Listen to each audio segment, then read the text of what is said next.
Hello बच्चों, आज हम करेंगे क्लास 12 का नया chapter dissolution of partnership form. इससे पहले हमने डेथ का चैप्टर किया है जिसके क्वेश्चंस देने बाकी थे, तो मैं आपको इलस्ट्रेशन प्लस क्वेश्चन दे देता हूं। जिनके पास बुक नहीं है उनको, अगर बुक है तो बहुत अच्छी बात है, ठीक है। तो क्वेश्चन की अगर हम बात करें तो हमें जो इलस्ट्रेशन सबसे पहले जो करनी होगी, पहले वो देखो। इलस्ट्रेशंस मैं आपको सारी दे देता हूँ, देन फिर उसके बाद आप करोगे प्रैक्टिकल क्वेश्चंस, ठीक है।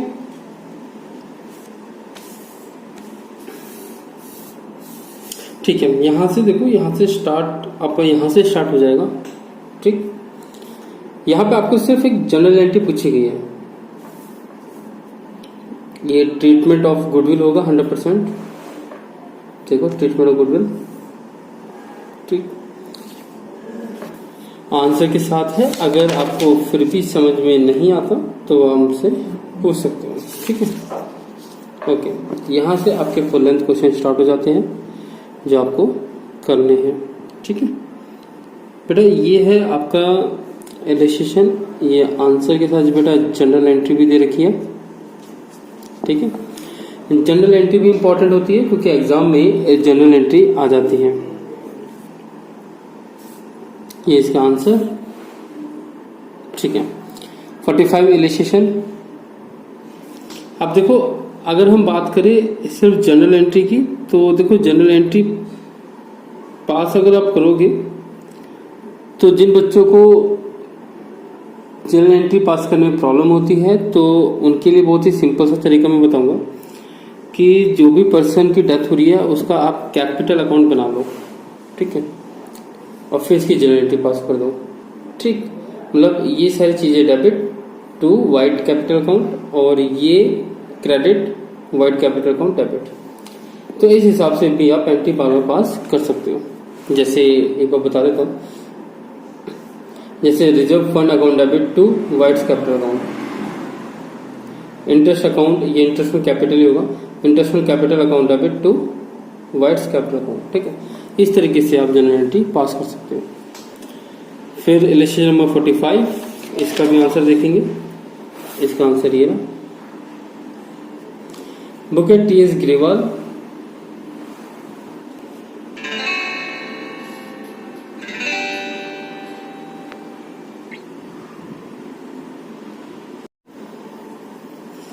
इलस्ट्रेशन। और ये देखो इसका आंसर, आई थिंक ये क्वेश्चन हमने शायद किया भी था। वर्किंग नोट पे भी ध्यान देना बेटा, वर्किंग नोट पे ध्यान देना बहुत जरूरी है। वर्किंग नोट अगर अच्छे से करोगे तो मार्क्स मिलने के पूरे चांसेस रहते हैं, फुल मार्क्स मिलने के। ये वर्किंग नोट है, देखो इलस्ट्रेशन नंबर 47। ये सभी क्वेश्चन आप कर सकते हो।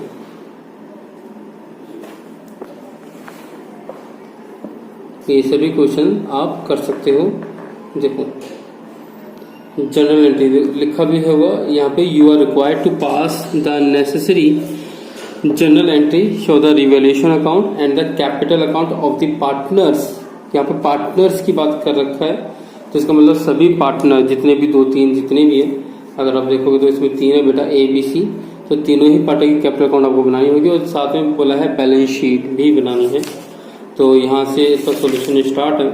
तो सबसे पहले तो आपको जनरल एंट्री दे रखी है, फिर revaluation account, partners capital account, देखो तीनों का ही बनाया हुआ है, और बैलेंस शीट। तो यहाँ पे जो पर्सन की डेथ हुई थी उसको आप CS एजुकेटर करके लिखोगे। 10,000 रुपये की आपने पेमेंट कर दी होगी इस क्वेश्चन में, तो बाकी अमाउंट 50,500 रुपये यहाँ पर आ जाएगा और कैश में से वो अमाउंट माइनस हो जाएगा जो आपने पेमेंट कर दी थी, ठीक है ये ना। और वर्किंग नोट की बात करें तो उन्होंने ये बना रखा है। आप ये सारे क्वेश्चन कर सकते हो बेटा। जनरल एंट्री के फॉर्म में भी क्वेश्चन आ जाता है। फुल लेंथ क्वेश्चन इतना तो नहीं आएगा कि आपको जनरल एंट्री पास करनी होगी, रिवैल्यूएशन भी बनाना पड़ेगा, पार्टनर्स कैपिटल अकाउंट बनाना पड़ेगा, तो ये तो क्वेश्चन आने के चांसेस नहीं होंगे, नहीं तो ये तो 8 नंबर में हो जाएगा। इसलिए ये फुल लेंथ क्वेश्चन इतना बड़ा तो नहीं आएगा। आएगा तो या तो जनरल एंट्रीज आ जाएगी या तो इस तरीके का कोई क्वेश्चन आ जाएगा, ये वाला जो है, ठीक है। तो अभी जो मैंने क्वेश्चन आपको दिखाया ये वाला, ये बहुत इंपॉर्टेंट क्वेश्चन है, ध्यान रखना, ठीक है। ये वर्किंग नोट, तो अगर डेथ में से क्वेश्चन अगर आता है तो या तो एजुकेटर अकाउंट बनाने के लिए आएगा, कैपिटल अकाउंट बनाने के लिए आएगा उसका। ये जॉइंट लाइफ पॉलिसी नहीं करना, ये वाला पॉइंट पुराना हो चुका है तो अब ये नहीं आएगा, ठीक है। तो ये वाला क्वेश्चन छोड़ दो जॉइंट लाइफ पॉलिसी का, ठीक है। मैंने बच्चों को बुक दे दी थी, अब उनमें से किसी ने भी मेरे को रिफंड की नहीं है अभी, तो रिटर्न कर देते तो मैं आपको उसमें से बता देता हूँ। अब पुरानी बुक में से ही करना पड़ेगा। अब देखो जैसे यहाँ पे कैपिटल अकाउंट बना दिया, बैलेंसिंग फिगर से अमाउंट आया, ये अमाउंट आप यहाँ पे ट्रांसफर कर दोगे। उसके बाद ये आपको बनाना पड़ जाता है तब जब क्वेश्चन कहता है कि आपको इंस्टॉलमेंट में पे करना है, और वो आपको बनाना भी पड़ेगा जब तक फाइनली पे नहीं कर देते। क्वेश्चन देखो क्या लिखा हुआ है, मैं आपको दिखा देता हूँ। Pass the necessary journal entry and draw up Sohan's account to be rendered to his educator and Sohan educator account till it is finally paid. और जब तक फाइनली पेड नहीं हो जाता तब तक आपको बनाना पड़ेगा। तो मतलब कि ये बनाने के लिए उसने बोला है। तो जब ये अमाउंट यहाँ पे ट्रांसफर हो जाएगा फिर आपको पेमेंट करनी होगी। अब पेमेंट करने के लिए आपको पहले इंटरेस्ट कैलकुलेट करना होगा और फिर आप उसकी पेमेंट कर सकते हैं, ठीक है। इस तरीके का है, वो भी देखेंगे कभी टाइम मिलेगा तो। एक और इलस्ट्रेशन बेटा, ये पूरी इलस्ट्रेशन आप ये ट्राई कर सकते हो। और एक बात मैं आपको बता दूं बेटा, इलस्ट्रेशन ही इंपॉर्टेंट होती है, ये ध्यान देना। प्रैक्टिकल क्वेश्चंस ठीक है होते हैं, लेकिन इलस्ट्रेशन सबसे ज्यादा इंपॉर्टेंट होती है। अगर हम बात करें 11th क्लास या 12th क्लास की, अकाउंटेंसी में तो स्पेशली आपको सिर्फ और सिर्फ इलस्ट्रेशन ही देखनी चाहिए, और फिर स्कैनर आप देख लो और लास्ट ईयर के क्वेश्चन पेपर देख लो, और बाकी कुछ इंपॉर्टेंट क्वेश्चंस जो मैं आपको दूं वो देख लो बस। बेटा उसी में आपके मार्क्स 95-97 तक आराम से आ जाएंगे, ठीक है। आप इलस्ट्रेशन ही क्योंकि इतनी सारी हो चुकी है तो आप प्रैक्टिकल क्वेश्चंस मत करना, आप यही कर लेना, ठीक है। आप खाली इलस्ट्रेशंस कर लेना, वही काफी हो जाएगा।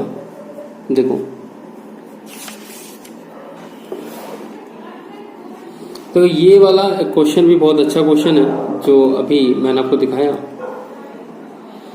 इतना बड़ा क्वेश्चन और इसका आंसर देखो बेटा किस तरह से करना है। देखो आंसर किस तरीके से करना होगा हमें, ये सब कैलकुलेशन है बेटा। इसके बाद जो मैं कह सकता हूँ नेक्स्ट लेवल जो क्वेश्चन है ना बेटा, वो है ये section 37 of the Indian partnership act. ये आपको दे रखा है। पॉइंट क्या है इसके अंदर, इसके अंदर सिर्फ एक ही पॉइंट दे रखा है कि सेक्शन 37 में आपको पार्टनरशिप एक्ट 1932 लिखा है कि if full or part amount of outgoing partner still remain to be paid then two provision. Question में बोला हुआ है कि अगर जिसकी डेथ हुई है या जो पार्टनर जा रहा है, वो रिटायरमेंट में भी आप काउंट कर सकते हो इस चीज को, कि या तो रिटायरमेंट हो रही हो या तो उसकी डेथ हो रही हो, तो उसके अकाउंट को कुछ तो बैलेंस बचता है जो हमें उसको देना होता है। तो कंपनी जो फर्म है वो उसको अमाउंट देगी, बाकी जो बचा हुआ है। तो वो जो अमाउंट जो बचा हुआ है या तो थोड़ा बहुत उसको दे दिया हो, उसका कुछ पार्ट बचा हो बिजनेस के पास, या फिर पूरा ही अमाउंट बचा हो। तो ऐसी कंडीशन में जो अमाउंट नहीं दिया है, जो स्टिल टू बी पेड है, उसके साथ क्या प्रोविजन है वो हमें सेक्शन 37 में बताए हुए हैं। अब ये तो आपको पता ही है कि अगर कोई भी अमाउंट आपको पार्टनर को देना है और वो अगर लोन है तो उसके ऊपर इंटरेस्ट चार्ज होता है। तो इस सेक्शन 37 आपको इंटरेस्ट के बारे में जानकारी देता है कि 37 में जो इन्फॉर्मेशन है इंटरेस्ट को लेके, वो इंटरेस्ट कितना लगेगा। ए बी सी, बी मर गया, ठीक है, बी की डेथ हो गई।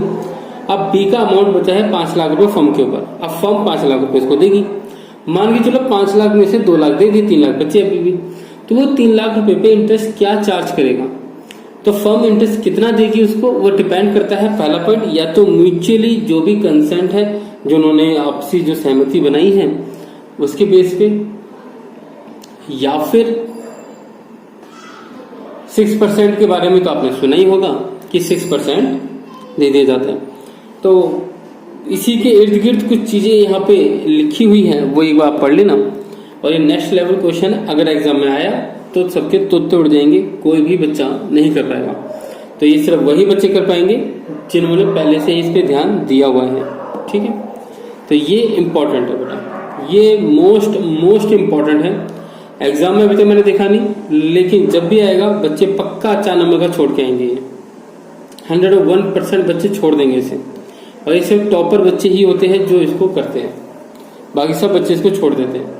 सेक्शन 37 याद रखना, ये एक बार देख लेना, ठीक है। इसकी इलस्ट्रेशन भी दे रखी है, साथ में इसकी कैलकुलेशन और आंसर भी है। टफ नहीं है, बस बात यह है कि बच्चे भूल जाते हैं इसको करना। टफ बेटा बिल्कुल भी नहीं है, ठीक है। तो प्रैक्टिकल क्वेश्चंस बेटा नहीं करने, ठीक है, आप वही क्वेश्चंस कर लो, काफी है। और क्योंकि देखो अब पैटर्न चेंज हो चुका है, तो आपका एमसीक्यू और 1 मार्क का क्वेश्चन अब 20 क्वेश्चन हो चुके हैं, एक ही नंबर के क्वेश्चन, चाहे वो एमसीक्यू में दे दें या फिर वो आपको 1 सेंटेंस वाले क्वेश्चंस में दे दे, आपको डायरेक्ट क्वेश्चंस में। तो बेटा ये जो क्वेश्चन होता है आपके वेरी शॉर्ट हॉट टाइप के जो क्वेश्चंस होते हैं, इवन जो बेटा फिल इन द ब्लैंक्स होते हैं, देखो ये फिल इन द ब्लैंक्स दे रखे हैं बच्चे, देखो ये फिल इन द ब्लैंक्स दे रखे बेटा, देखो इस तरीके की चीजें, ये बेटा ये सब देखना है आपको। देखो मल्टी चॉइस क्वेश्चन दे रखे हैं ना, ठीक है। तो एमसीक्यू क्वेश्चंस, ये 1 मार्क का क्वेश्चन, इन पे बेटा अपना टाइम स्पेंड करो। जितनी ज्यादा नॉलेज अभी लोगे उतना ही बेनिफिट आपको आगे होगा। अगर आप आगे कोई भी कोर्स करते हो अकाउंट से रिलेटेड, तो वहां पे आपको बेनिफिट होगा। तो ये सारी चीजें बेटा आप भूलना मत करने से, तो ये भी आपको करना है, लेकिन अभी से रिलेशंस कर लेना, तो वही काफी हो जाएगा। तो आज की इस वीडियो में तो चलो अभी डेथ ऑफ अ पार्टनर ही हो पाया, उसी के क्वेश्चंस में आपको बता पाया। और करना क्या है वो मैं आपको एक बार कॉपी में समझा देता हूँ बेटा, कि आपको डेथ ऑफ अ पार्टनर या इवन कोई भी टॉपिक अगर मैं लूँ, कोई भी टॉपिक, तो आपको उसको किस तरह से करना होता है वो मैं आपको एक बार समझा देता हूँ बेटा, ठीक है। उससे आपको थोड़ा आसानी ये हो जाएगी कि किस तरह से करना है, तो वो आप कर चुके हो, वो आप कर पाओगे, ठीक है। मैं भी बताने क्या तो बोल रहा हूँ। सुनो, कोई भी चैप्टर हो, अगर आपको मार्क्स लेके आने हैं ना बेटा, अगर आपका टारगेट है 95 मार्क्स का,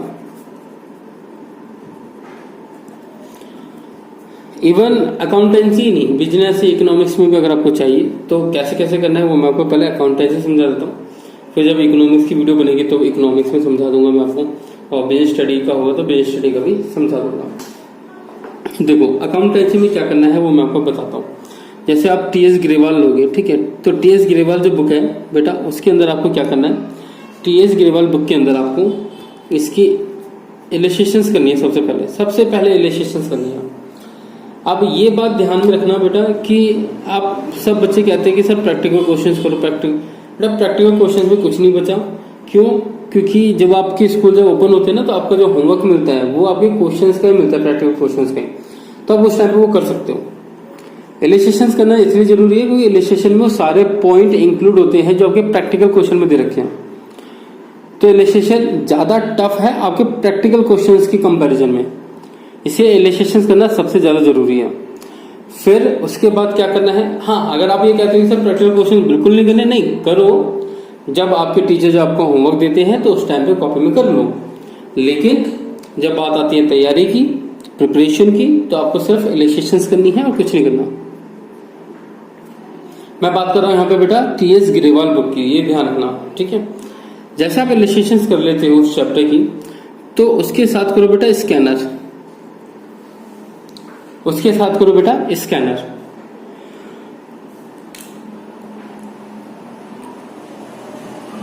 अगर बेटा आपने स्कैनर कर लिया तो वो स्कैनर करना क्यों जरूरी है, क्योंकि इसमें वो सभी क्वेश्चंस होते हैं जो ऑलरेडी एग्जाम में आ चुके होते हैं, तो इसीलिए ये इंपॉर्टेंट है, इसीलिए ये इंपॉर्टेंट है। प्लस क्लियर पॉइंट, तो स्कैनर पहले इलस्ट्रेशंस की फिर स्कैनर किए।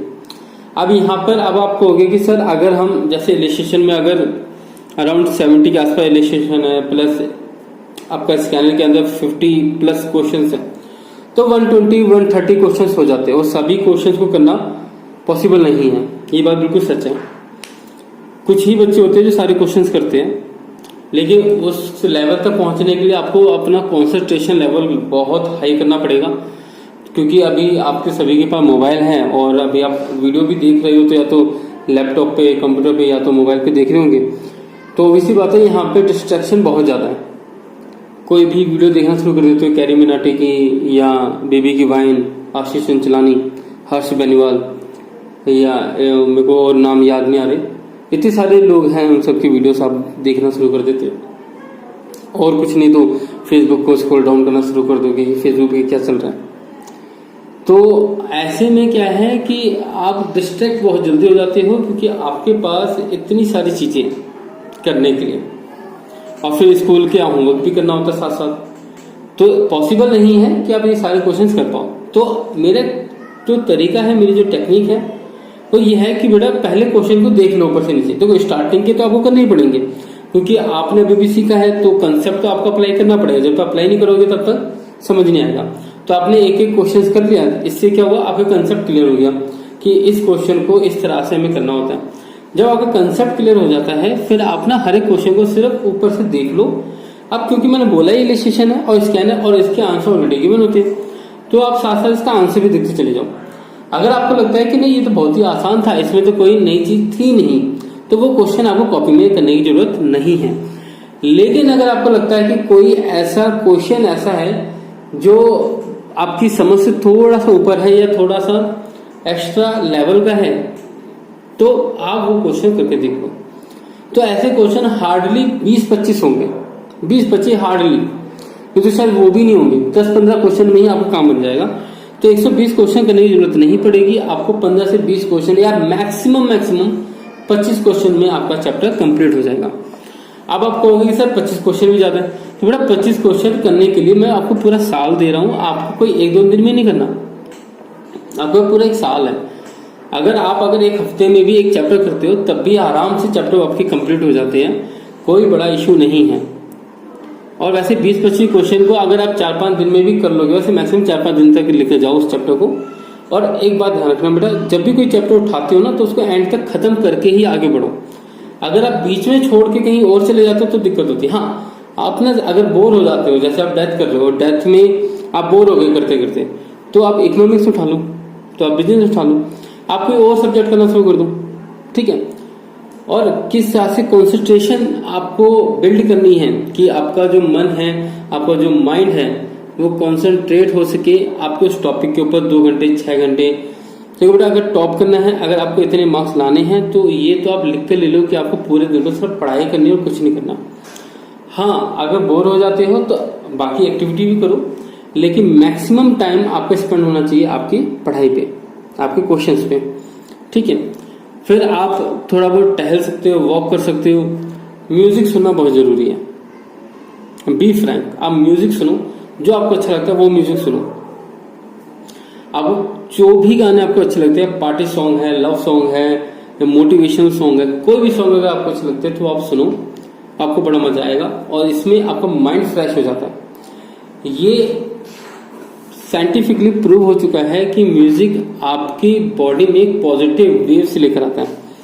तो अगर आप पॉजिटिव रहोगे तो आप अच्छे से पढ़ाई कर पाओगे। तो फ्रेश होने के लिए आपका अगर म्यूजिक सुनना पसंद है तो वो सुनो। वीडियो को कम देखना, मतलब जो आपकी कॉमेडी वीडियोस होगी, मूवीज होगी, मूवीज पे टाइम वेस्ट मत करो, क्योंकि मूवी 3 घंटे की होती है, 2 घंटे की होती है, 2.5 घंटे की होती है, और ऐसे में टाइम वेस्ट है वो। हाँ, संडे वनडे को कभी अगर जाना हो तो बिल्कुल आप देख सकते हो, बाहर अगर जाके देखना हो तो बाहर देख सकते हो, लेकिन वो हफ्ते में कभी 1-2 बार हो गई तो हो गई। लेकिन अगर आप ये सोचो कि आज मैंने 5 घंटे पढ़ाई के लिए, चलो मैं मूवी देखूंगा, तो वो गलत है, ठीक है। अच्छा, और हाँ एक चीज और, जो नेचर है आपका, जो प्रकृति है, उससे टच में रहो। जैसे मॉर्निंग में जैसे स्कूल है आपका, तो जब आप बेटा स्कूल में जाते हो, मॉर्निंग का टाइम बहुत अच्छा टाइम होता है, उसमें आप बहुत फ्रेश फील करते हो। मॉर्निंग में जब स्कूल जाते हो तो आपके आसपास जो भी हो रहा है उस चीज को ऑब्जर्व करो। दूध वाला दूध लेके आ रहा है, बाकी बच्चे स्कूल जा रहे हैं, पार्क अगर रास्ते में पड़ता है, क्या एक्सरसाइज कर रहे लोग, कैसे जा रहे, सारी चीजों को ऑब्जर्व करो, आपको बड़ा अच्छा लगेगा। अगर प्रकृति से प्यार करोगे तो एक तो माइंड फ्रेश होता है, सारी टेंशन आपकी खत्म हो जाती है और आप एक हेल्दी लाइफ जीते हो। तो अपने नेचर से प्यार करो, ठीक है। अगर आपका इवनिंग का स्कूल है तो बेटा मॉर्निंग में जल्दी उठ के, भले ही बाद में सो जाओ लेकिन मॉर्निंग में जल्दी उठ के एक बार 5 बजे, सर्दियों में तो आप 7 बजे भी उठ जाओगे तो भी कोई प्रॉब्लम नहीं है, लेकिन गर्मियों में तो आपको जल्दी उठना होगा। 5 बजे नहीं तो 6 बजे तो उठो कम से कम, और 6 बजे जाओ, छत पे जाओ, पार्क जाना है तो पार्क जाओ, ठीक है। कोई देखो क्रिकेट खेलने के लिए बोलूंगा नहीं मैं, ना तो मैं फुटबॉल खेलने के लिए बोलूंगा। हाँ, बैडमिंटन खेल सकते हो, क्यों? क्योंकि वो बहुत ही कम टाइम में कवर हो जाता है। पार्क जाओ, घूमो फिरो, अपने माइंड को फ्रेश करो, नींद अच्छे से करो। अभी देखो एग्जाम टाइम पे मैं आपको इतना बताऊंगा कि एग्जाम टाइम पे ना रात को जग के पढ़ाई मत करना। अभी रात को जग के पढ़ाई कर सकते हो क्योंकि एग्जाम नहीं है कल, तो अभी आप कवर कर लोगे। एग्जाम टाइम पे आपको रात को देर रात तक आपको पढ़ाई नहीं करनी, ये ध्यान रखना। तो ये सारी चीजें करने के बाद जब आप फ्रेश फील कर लेते हो बेटा, तो इलस्ट्रेशन स्कैनर करने के बाद फिर आपको करना होता है बेटा प्रीवियस ईयर के क्वेश्चंस।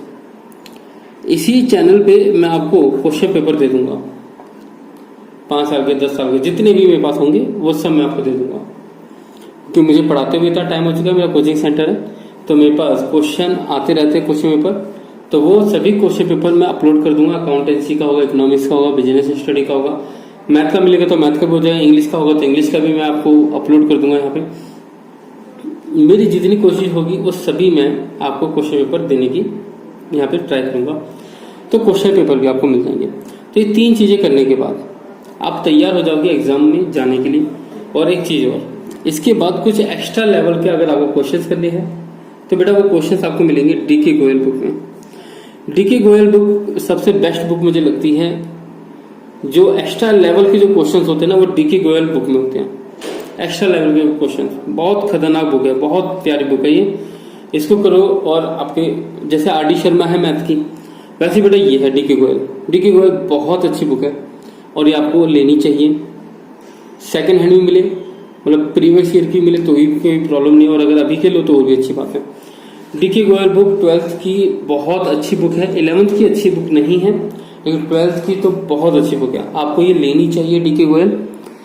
टीएस ग्रेवाल कंसेप्ट के लिए बहुत अच्छी है, डीके गोयल एक्स्ट्रा लेवल के क्वेश्चंस करने के लिए बहुत अच्छी है। इसके ऐसे ऐसे क्वेश्चंस होते हैं दिमाग आपका हिला देगा ये। इसके बाद बेटा आपको वैसे तो यहीं पे कंप्लीट हो जाता है, आपको कोई सैंपल पेपर लेने की जरूरत नहीं होती। एग्जाम आइडिया, क्योंकि जब से पैटर्न चेंज हुआ है तब से एग्जाम आइडिया के लिए अब मैं मना करूंगा, आपको एग्जाम आइडिया नहीं करना, ठीक है। इसके बाद मैं आपको कुछ टेस्ट ले लूंगा, चैप्टर वाइज भी टेस्ट हो जाएंगे आपके, ठीक है। मैं चैनल पे ही सेंड कर दूंगा बेटा आपको टेस्ट पेपर, ठीक है। और फिर फुल मार्क्स के भी हो जाएंगे आपके, ठीक है, फिर फुल मार्क्स के भी आपके हो जाएंगे। तो दोनों ही तरीके के टेस्ट मैं आपके ले लूंगा, ऑनलाइन ही ले लूंगा बेटा। मैं आपको वीडियो बना के सेंड कर दूंगा या पीडीएफ सेंड कर दूंगा, आप उसमें देख लेना, ठीक है। आप मुझे अपना नंबर दे देना, या नंबर कैसे दोगे वो मैं आपको बता देता हूँ। पहली चीज देखो, जो बच्चे मेरे पास आके पढ़ते हैं उनको तो नंबर देने की जरूरत नहीं है, वो मेरे पास आ सकते हैं, पढ़ सकते हैं, ठीक है। लेकिन जो बच्चे मेरे पास आके नहीं पढ़ सकते पर्सनली, उन सभी बच्चों के लिए मैं यही कहूंगा कि बेटा मेरा नंबर है 9315445501।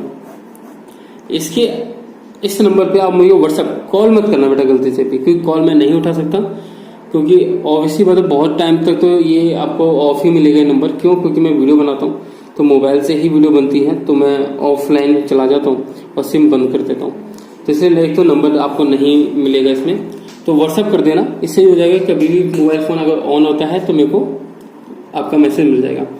तो यहाँ पे जैसे आप मुझे बेटा मैसेज करते हो तो आपको जो भी टेस्ट पेपर है, अगर कोई नोट्स मैं देना चाहूँ तो वो नोट्स मैं आपको दे सकता हूँ। तो इस पर सिर्फ और सिर्फ आपको मैसेज करना। मैसेज में क्या करना बेटा, अपना नाम लिखना है, कौन सी जगह से हो वो लिखना है, कौन सी क्लास, क्योंकि ये 12th क्लास है, ठीक है, लेकिन मैं 11th क्लास के लिए भी प्रिपरेशन कराता हूँ, ठीक है। 11th क्लास नोट्स किसके चाहिए, टेस्ट पेपर किसके चाहिए, आपको अकाउंट्स के चाहिए, बिजनेस के चाहिए, इको की चाहिए, वो भी मुझे बता देना। वैसे तो तीनों ही सेंड हो जाएंगे, बट फिर भी मुझे बता देना, ठीक है। ये सब उन्हीं बच्चों के लिए है जो मेरे पास आके नहीं पढ़ते हैं। जो मेरे पास आके नहीं पढ़ सकते क्योंकि वो दूर रहते हैं इस वजह से, ठीक है, तो आप मुझे व्हाट्सअप कर सकते हो। तो कॉल मत करना गलती से भी बेटा, ठीक है। तो ये सारी बेटा चीज़ें थी आपकी प्रिपरेशन को लेकर। तो आज मैंने कुछ खास नहीं बताया आपको, आज मैंने सिर्फ और सिर्फ आपको प्रिपरेशन से लेकर बताया है। साथ में इतना कहूँगा कि अभी 2-4 दिन से वीडियो नहीं बन पा रही है क्योंकि मैं बहुत ज़्यादा बुरा फंसा हूँ। एक तो हेल्थ वाइज भी और कुछ ऐसे काम भी आ जाते हैं जिसकी वजह से वीडियो नहीं बन पाती है। क्या करें बेटा, कुछ प्रॉब्लम है तो अभी वो फेस करनी पड़ेगी, बट कोशिश करूँगा जल्द से जल्दी हो जाए। लॉ की वीडियो नहीं बनी, पता है बहुत सारी चीज़ें हैं बेटा, सॉरी उन सभी बच्चों को क्योंकि टाइम नहीं मिल रहा। मेरे पास खुद जो स्टूडेंट आते हैं कॉस्ट अकाउंटिंग के FM के आते हैं, मैंने उनको मना कर दिया है क्योंकि कोचिंग भी नहीं चल रही है अब इस टाइम पे, टाइम नहीं मिल पा रहा है बेटा, पता नहीं क्यों कहाँ मैं बिजी हो रहा हूँ क्योंकि कुछ काम ऐसे हो गए जो कंपलसरी करना ज़रूरी है। तो अभी इतना ही कहूँगा कि YouTube पे कनेक्ट करके और जैसे भी होगा वीडियो आने जरूर शुरू होगी ज़रूर। तो आज ये जो वीडियो थी वो थी सिर्फ और सिर्फ अकाउंटेंसी 12th क्लास के बच्चों के लिए। जो इकोनॉमिक्स अगर बिजनेस पढ़ते तो उनको मैं कुछ खास से नहीं बताया, बट अकाउंटेंसी मैंने आपको बताया किस तरीके से आप इसको करोगे। यहीं पे अगर हम बात करें बेटा बिजनेस और इकोनॉमिक्स की, वो थोड़ा सा अलग हो जाता है क्योंकि उसमें इलिस्ट्रेशंस नहीं होती और नहीं उसमें स्कैनर होता, बस हाँ पेपर शेयर के क्वेश्चंस कुछ होते हैं। तो लेकिन बिजनेस और इकोनॉमिक्स की तैयारी कैसे करनी है वो भी मैं एक अलग वीडियो बनाऊंगा जब टाइम मिलेगा, उसमें मैं आपको बताऊंगा किस तरह से। तो बेटा 12th क्लास में ना मार्क्स लाना बहुत आसान होता है, बहुत आसान होता है, मतलब आप कह सकते हो कि बच्चों का खेल है, लेकिन सिर्फ तभी बच्चों का खेल है बेटा जब मैं आपको बताऊंगा और अगर आप उसको फॉलो करोगे तो। अगर आप उसको फॉलो नहीं करोगे तो मार्क्स लाना बहुत मुश्किल है क्योंकि अभी तक नहीं है तो आप क्या आएंगे, ठीक है। तो इसीलिए जैसे जैसे मैं बोलूंगा वैसे वैसे करते जाओगे ना तो आपके मार्क्स 90 में तो आपके आ ही जाएंगे आराम से। और ये मैं सभी बच्चों के लिए बोल रहा हूँ, सभी बच्चों के लिए, जो ऑनलाइन है और जो ऑफलाइन है, दोनों ही बच्चे।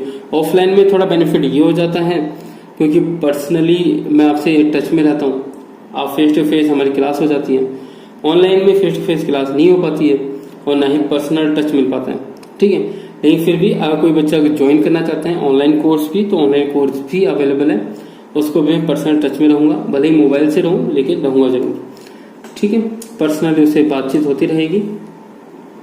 तो जिस भी बच्चे को अगर ज्वाइन करना है तो वो आप मुझे व्हाट्सअप कर सकते हो और मुझे बता सकते हो, ठीक है। तो जो भी प्रोसीजर होगा वो मैं आपको आगे को बता दूंगा, ठीक है। तो अगर आपको नोट्स चाहिए, टेस्ट पेपर चाहिए आपको, तो आप मुझे व्हाट्सअप करें इस नंबर पे, अपना नाम, जगह का नाम, कौन सी क्लास और कौन सा सब्जेक्ट, तीनों सब्जेक्ट तो तीनों के नाम लिख देना, ठीक है। अभी आपको कोई पेमेंट तो करनी नहीं है इस चीज़ के लिए, ठीक है बेटा। मिलते हैं नेक्स्ट वीडियो में, तब तक बहुत अच्छे से पढ़ाई करो। ये लास्ट टाइम है आपका 12th का, इसके बाद इसको लाइफ आपकी खत्म हो जाएगी। तो बहुत अच्छे से पढ़ाई करके बहुत अच्छे अच्छे मार्क्स लेकर आओ बेटा, और कॉलेज में एडमिशन लो। रेगुलर कॉलेज में एडमिशन मिले तो बहुत अच्छी बात है। अगेन कहूँगा बेटा, रेगुलर कॉलेज मिल जाएगा तो अच्छी बात होगी। अगर रेगुलर नहीं करना तो कोई एक ऐसा कोर्स करना जिससे आपकी लाइफ बन जाए, ठीक है। कौन सा कोर्स करोगे अगर मुझसे पूछना है तो बिल्कुल वो भी एक वीडियो बन जाएगी उसके ऊपर भी, कि आफ्टर 12th क्या करना चाहिए, कौन से कोर्स में ज़्यादा स्कोप है, किस में ज़्यादा सैलरी आपको मिलेगी, किस में आपका फ्यूचर ब्राइट है, जिसमें आपकी लाइफ सेटल हो जाएगी। तो वो भी आगे हम डिस्कस करेंगे। अगर आपको चाहिए तो आप मुझे कमेंट कर सकते हो। तो बेटा वीडियो अगर अच्छी लगे तो लाइक करो, कमेंट करो। अगर कोई सजेशन भी देना है तो वो कमेंट करो। वीडियो अच्छी लगे तो बता दिया करो कि वीडियो अच्छी है, बुरी है तो क्यों बुरी है, ये भी, क्योंकि यहाँ पर मैं आया हूँ आपको पढ़ाने के लिए और मेरा मोटिव है कि आपको अच्छे से अच्छी नॉलेज, ज़्यादा से ज़्यादा नॉलेज मैं आपको दे सकूं। जो आपके डाउट कहीं और क्लियर नहीं होते वो क्लियर मैं कर सकूं आपके डाउट, क्योंकि बेटा ये 12th क्लास आपकी बार बार नहीं आएगी, लाइफ में एक ही बार आएगी। फेल अगर नहीं होते तो, अब फेल हो जाओगे तो दूसरी बार आ जाएगी आपकी लाइफ में। कोशिश करना लेकिन फेल ना हो, बहुत अच्छे नंबर से पास हो जाओ। तो बेटा कमेंट कर देना अगर वीडियो अच्छी लगे, और ना लगे तो बता देना सजेशन क्या देना चाहते हैं तो वो भी दे सकते हो। और अपने क्लास के दोस्तों के साथ शेयर करो, देखे ना देखे उनकी मर्जी, लेकिन शेयर करना आपकी मर्जी है। अगर आप कर सको तो कर देना बेटा। दूसरों की हेल्प हमेशा करो, सिर्फ अपने बारे में मत सोचो। और देखो एक चीज़, मान के चलो अगर आपको पता है कि ये करने से आपके दोस्त का फायदा है तो वो चीज करो, भले ही वो मना करे या कुछ भी, लेकिन आपको पता है कि ये चीज उसके लिए बेनिफिशियल है तो करो। बाद में करना ना करना उसके ऊपर है। एक स्टोरी सुनाता हूँ, फिर ये समअप करता हूँ मैं क्लास आज की। एक बार की बात है कि एक पानी और मतलब साधु महाराज थे और वो पानी में थे, वो स्नान करने जा रहे थे। तो उन्होंने देखा कि किनारे पे एक बिच्छू था। अब वो बिच्छू को पानी से अलग करके बाहर रख रहे थे, क्योंकि कहीं बिच्छू पानी में चला गया, उसको कहीं कुछ प्रॉब्लम हो जाए, तो इसलिए बिच्छू को उठा के उसको हाथों से उठा के रख रहे थे कहीं पे। तो जब वो बिच्छू को उठाते हैं तो वो डंक मारने की कोशिश करता। ऐसे में एक आदमी देख रहा था, उसने कहा कि साधु महाराज जी, आप बिच्छू को रख क्यों रहे हो, उसको बचा क्यों रहे हो उसकी जान, जबकि ये तो डंक मार रहा है आपको। साधु महाराज जी ने कहा कि ये इसका नेचर है डंक मारना, ये मेरा नेचर है उसकी जिंदगी को बचाना। वो अपना काम कर रहा है, मैं अपना काम कर रहा हूँ। तो वही बात है बेटा कि आपको भी अपना काम करना है अगर आपको लगता है, क्योंकि मुझे इस देश के, भारत देश के सभी बच्चों को एजुकेट करना है, एक अच्छी नॉलेज प्रोवाइड करनी है। 12th class accountancy, business study और इकोनॉमिक्स को लेकर जो बेसिक जो नॉलेज है वहां तक ले जाने के लिए, तो उसमें मुझे आप सभी का साथ चाहिए। आई होप आप मेरी हेल्प करोगे इसमें, और बाकी मैं आपकी हेल्प करूंगा वो सभी नॉलेज आपको देने में। ठीक है बेटा, मिलते हैं नेक्स्ट क्लास में। तब तक टाटा बाय बाय, और अपना बहुत ख्याल रखो और अच्छे से पढ़ाई करो।